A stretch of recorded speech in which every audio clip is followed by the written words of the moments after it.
Alright folks, welcome to Season 4, and we're going to touch on our brief ARMS overview here. Now ARMS, from a Mythic Plus perspective, you'd actually be surprised, they're still going to be a little bit of fun. Overall, we haven't seen any real changes to our kit, although we're definitely still benefiting from our tier set bonus, so don't go tossing that when you start getting tempted by these higher levels that you'll come across. Before we do anything, let's just cover the talents here really quick. Tier 1, regardless of whether you're rating or Mythic Plus, you want to go Sudden Death. Tier 2, Stormbolt is our way to go. Tier 3, Rend. Tier 4, D-Stance, no change there. Tier 5, Warbreaker. Tier 6, Avatar. And Tier 7, Dreadnought. Hopefully that is not anything even close to remarkable for you. I know sometimes people kind of go back and forth between anger management and Dreadnought. Ultimately, Dreadnought is really strong in multi-target. If you pair it up with Cleave, it can get even more powerful, but I still like having Warbreaker here and really benefiting from being able just to nuke the enemy's armor and defenses. So that's my recommended path forward for this one. From a Covenant perspective, let's be honest, Kyrian is competitive for everything when it comes to Mythic Plus. The Elysium Might Legendary is just incredibly hard to beat. Mechanicos, his Soulbind, is absolutely the recommended path forward. So shouldn't be anything crazy there, since what you touched on last with 9.25, at least as far as Mythic Plus goes. As far as double legendaries go, hey, it's gonna be pretty straightforward.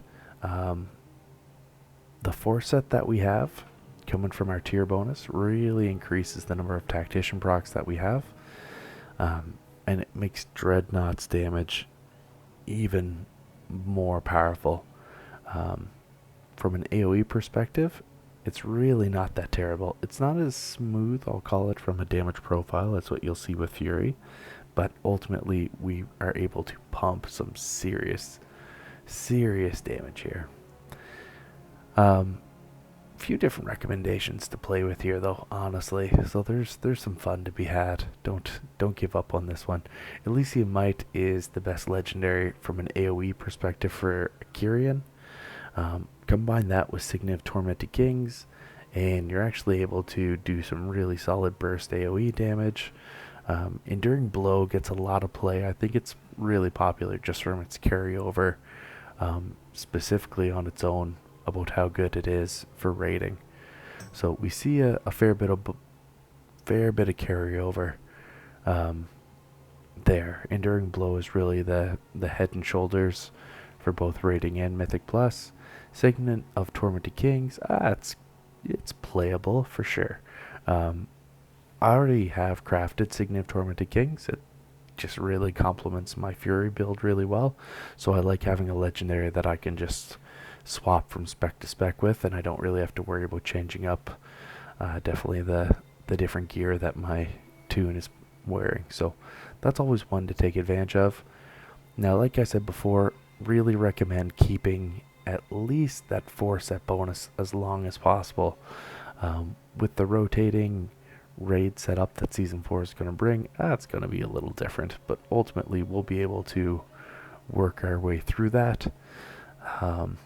Hey, this is going to be a bit of a fun season. We'll see what rolls out from the class overall, but I think, hey, Warrior, for the most part, we didn't see any massive changes to our build. We didn't see any real nerfs or any real buffs, so that means we're in a pretty healthy spot, and I have to agree, all the warrior classes right now are pretty damn spicy. So that's what's hot right now, folks, in the warrior build.